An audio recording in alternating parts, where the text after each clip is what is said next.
Hello and welcome to another very special episode of the RevOps Demystified Podcast. Today, we're joined by Gabriel Hobbs, who is the head of sales operations at Tacton. Gabriel, welcome to the show.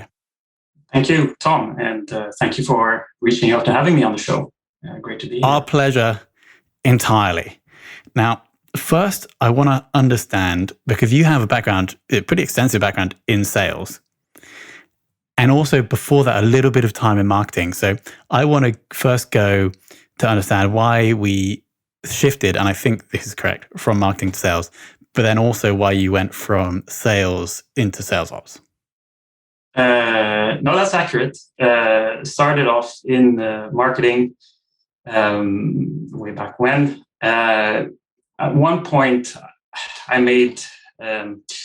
was sort of reviewing where I wanted my career to go, whether I wanted to go down the path of marketing or whether I wanted to go down the path of more sales. And marketing was always an interest, but I decided at some point, I think it was in 2007 or something like that, or 2005, that I'm going to focus on sales and sort of try and develop my skills there. And it was an element of, I like interaction with people.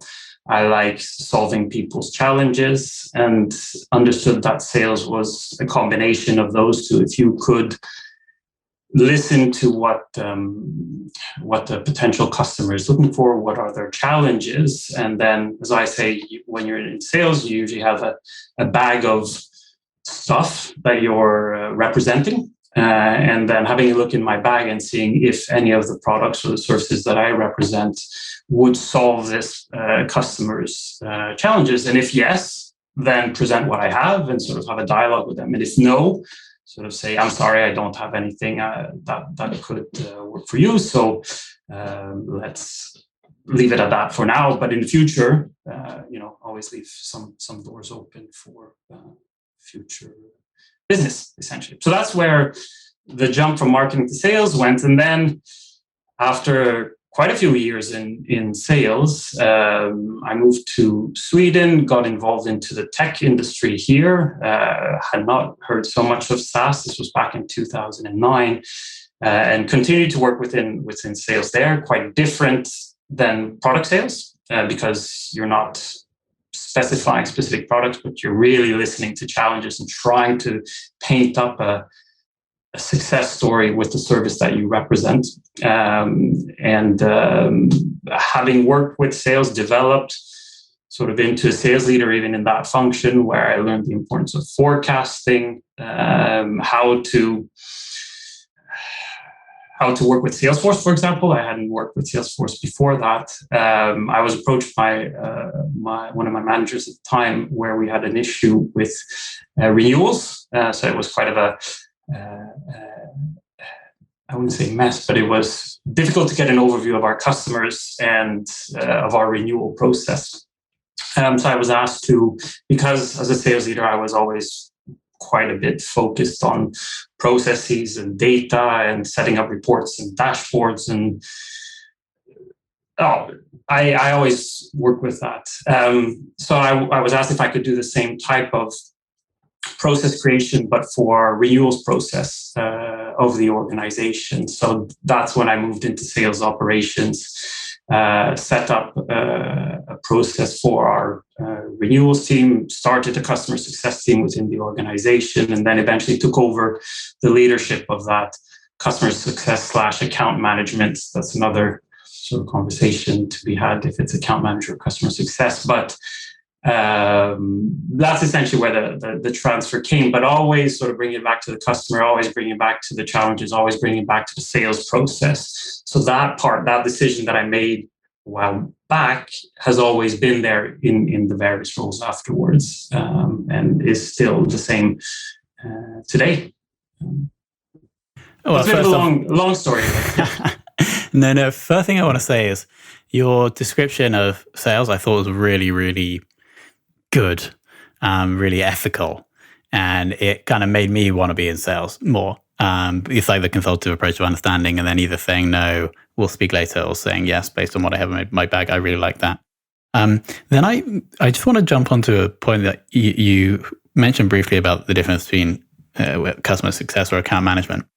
How do you guys deal with that at the moment? Is that as soon as someone buys, are they sent over to customer success and the salesperson or the account manager? Like, what is their role in that process after the sale? So at the moment, I've seen different variants of depending on the organization, depending on the size of the organization, depending on the complexity of the product that you sell.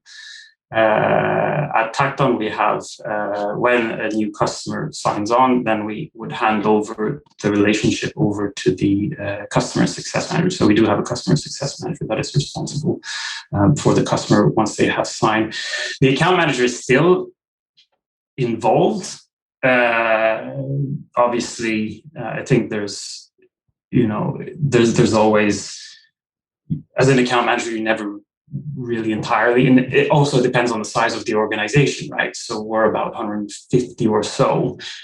It's not, you cannot just hand over and the other department sits in another floor or something of that sort. We're small enough that everyone still really needs to be involved in the organization, but the primary responsibility is on the customer success manager to make sure that they get onboarded properly. If there are any escalations or any issues that they need to resolve, then they have a primary go-to person in the organization. Then everybody helps out, right?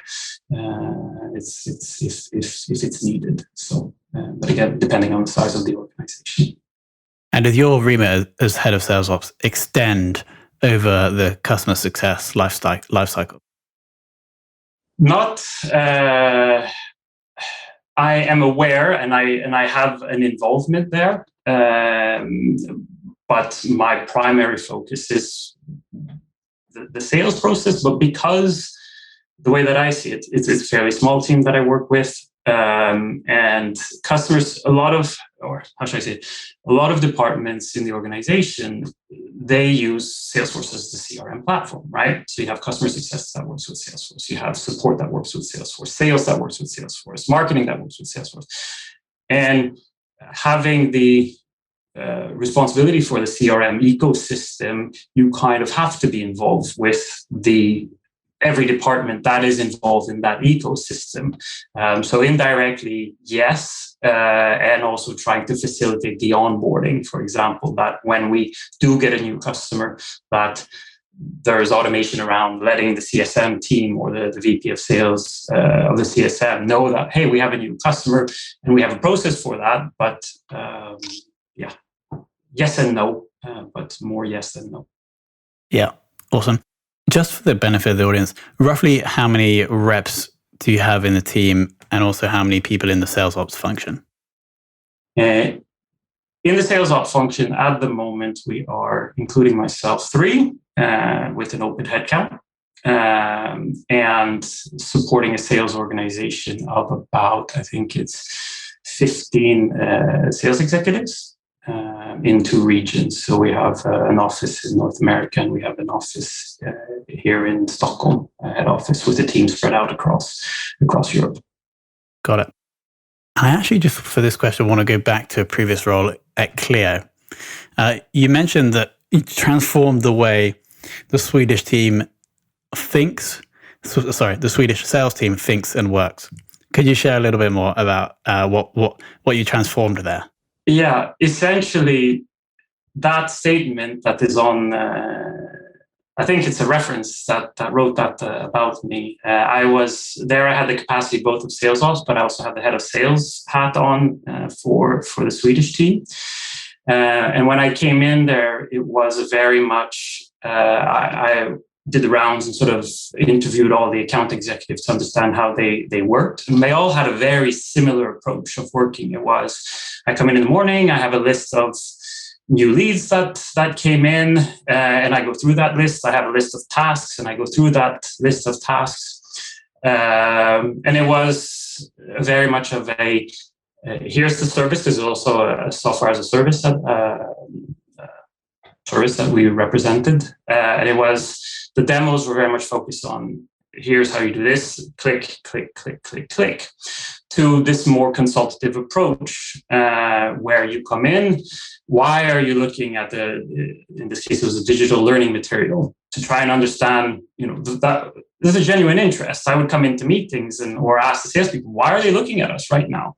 And get these salespeople to start asking those questions, the why questions, the how questions, the when questions, so that not only can you qualify in, qualify out, but also get an understanding of where am I going to put this opportunity in my forecast. Hence the when question and the who's involved in the decision-making process. So though I would say that that's the approach that I brought to the organization, rather than go through a list, go through a standard script for the demo to make it more interactive. Adjust your demo to the why that the prospect has given to you when you had a conversation with them, a genuine conversation at the beginning. And I think it comes back to your ethical point there. As a salesperson, you have to be interested in why is somebody reaching out to us, and understand that, not only to understand where am I going to spend my time, but also to understand how, if I'm going to spend my time, how am I going to help this person understand that what I have is actually pretty good, and it could do the trick for you if you just give me the chance. The noble pursuit of sales, and I totally agree. And I love that answer came back to the first point about your actual history and experience with sales. And I assume that's also why you must have come in and saw that actually, no, this is a better way to sell, and then you shared that wisdom of the team. Coming back forward to I'm just saying, otherwise you're just pushing information down people's throats, and that's not a good type of salesperson. And it's a different style of salesperson, and it works in certain industries, but it doesn't work when you're trying to sell a solution. Totally agree. Final question for me here. What is a big focus for the sales ops team at Tacton for the rest of 2021?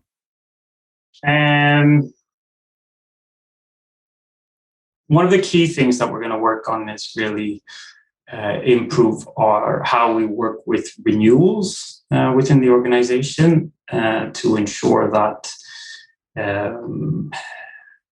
the data that we work with sticks up to it has a high level of reliability, so that we can start gaining more insight into our customers, and also sort of make sure that we're on top of our upcoming renewals. And I would say that that's a big ticket for Q2 and Q3. Then we have some integration projects as well that we're running. Amazing. Sounds like a busy year. Alex, over to you. Thanks, Tom. And thanks, Gabriel. It was really helpful, really interesting just listening through and hearing what you had to say. Couple of big areas I suppose I wanted to focus on more, just really drill down from what you and Tom were talking about. But the first was, I guess, that consultative approach, or I'd say sort of the need/pain approach, focusing on what the customer actually needs or needs to stop having in terms of the pain to really help sell the solution. And you just, I think it makes a lot of sense when you said, that's what you need to sell a solution, not just, maybe a product or something smaller and easier.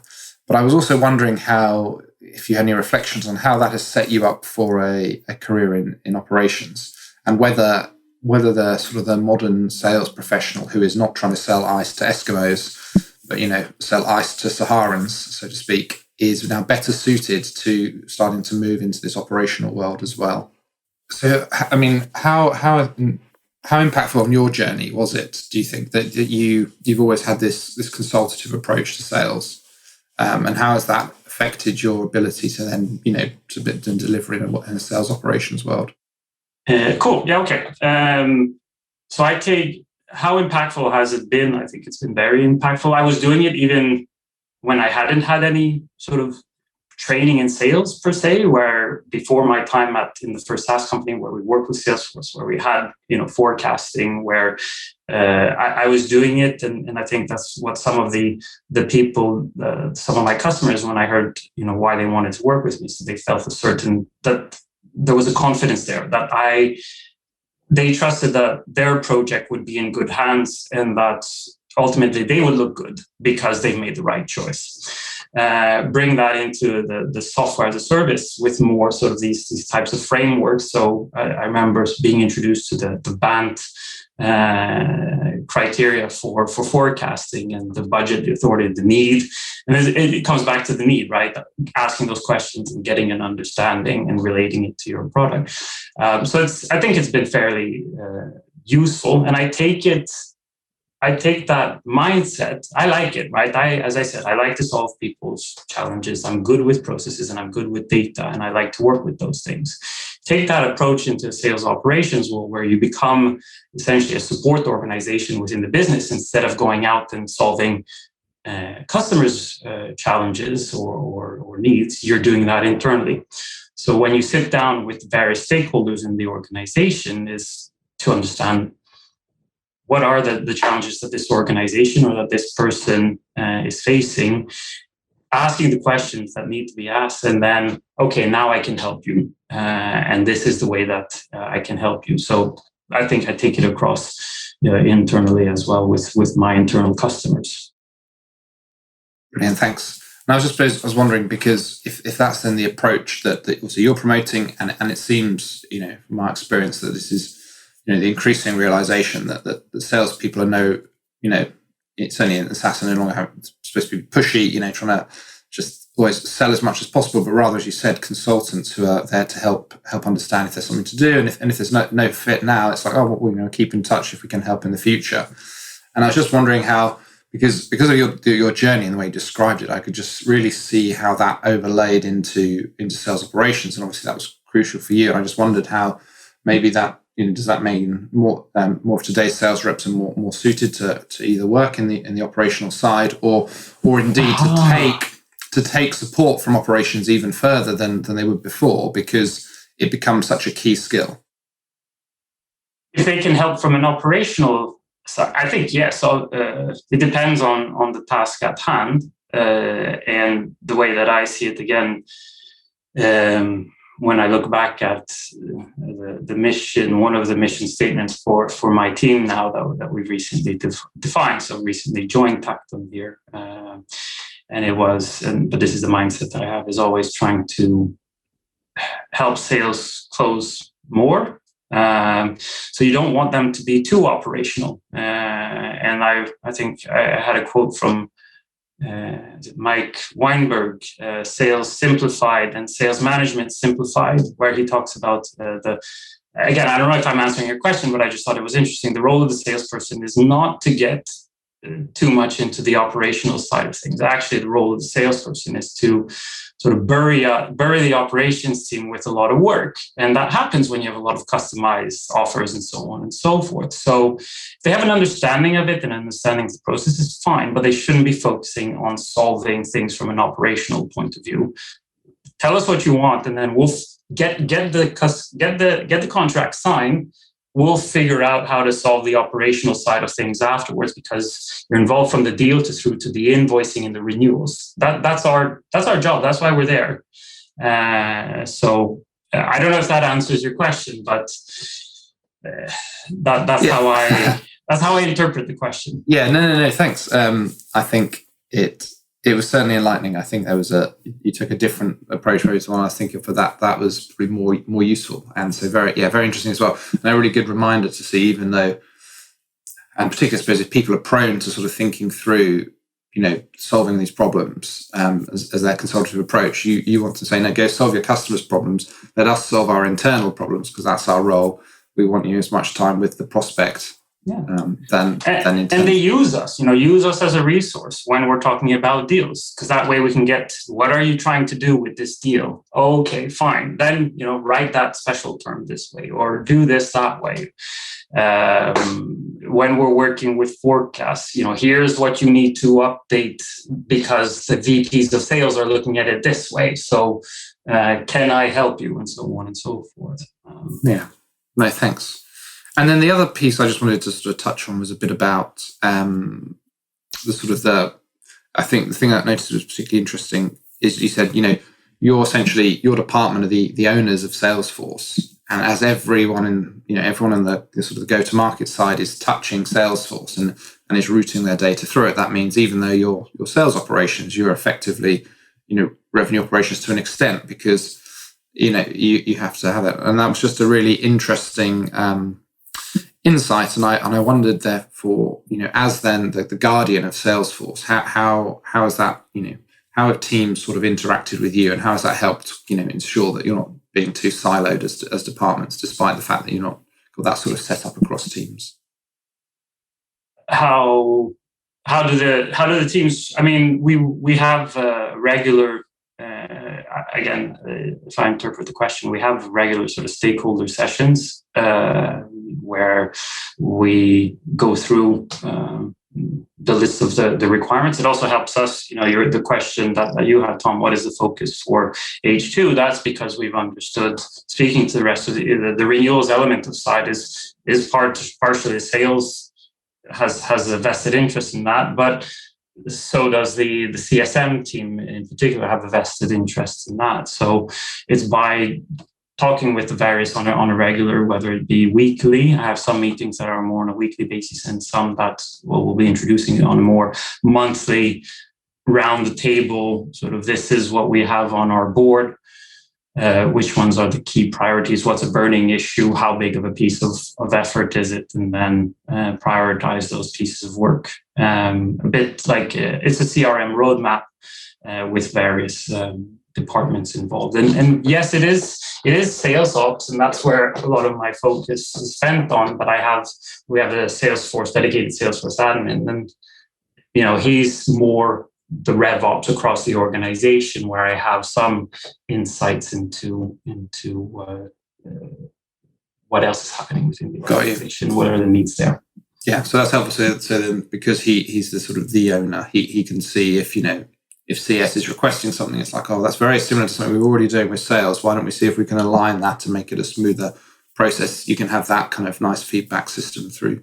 Yeah. And then my level of involvement when working with the various sort of projects will be higher or lower depending on whether it's more of a sales related task or not. But I think it's interesting with the revenue ops and sales ops. It's difficult to, especially when you have a small organization within a smaller organization, to really justify that you have a RevOps only person, or whether you would have a more across the board person and label it as sales ops or instead of RevOps. I think it's. Thank you very much. I think, Tom, it's probably time for you to come back and ask the one question that you forgot to finish with. Alex, that's so true. How could I possibly forget? Gabriel, who in the world of sales ops would you most like to take for lunch? That's a good question, Tom. And I have reflected a bit on it. I'll give you the who and then I'll give you the why as well, if that's okay. Who is Martin Hansen, and he is head of sales up at Clio. So he took over from my position a few months back.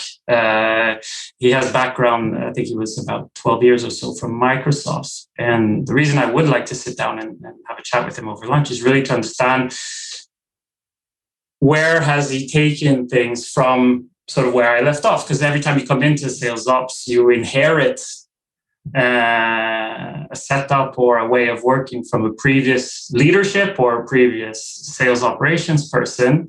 Some stuff you keep, some stuff you tweak, some stuff you stop doing, start, stop, continue. And I'd like to understand what was the start, stop, continue that he's put in place at Clio. That's a really, really good answer. I love the openness to understanding what Martin may have loved or may not have loved with the sales ops function. So I think that's a really, really awesome answer. Maybe we'll try and get Martin on, not to talk about the sales function. That's for the lunch. That's for the lunch. No, I understand. It's for the lunch. It's not for the podcast, of course. Amazing. Gabriel, I want to thank you for coming on. I think the core thing, and it is quite simple. I think it's in the book, the sales book that I can't quite remember now, but it's about like this healthy approach to sales that obviously you learn and you implemented, but then you clearly encourage with all of your reps. And I think that's the one thing that I think the audience should takeaway here is really taking the view of helping the customer and then directing them on to a different way if you can't solve their problem. But then, of course, if you keep doing that, ultimately you'll build trust and maybe you will sell them something in the future. And that's what I really liked. That's what I really liked about this discussion. So thank you for coming on. No worries. It's been my pleasure. Thank you, Tom and Alex.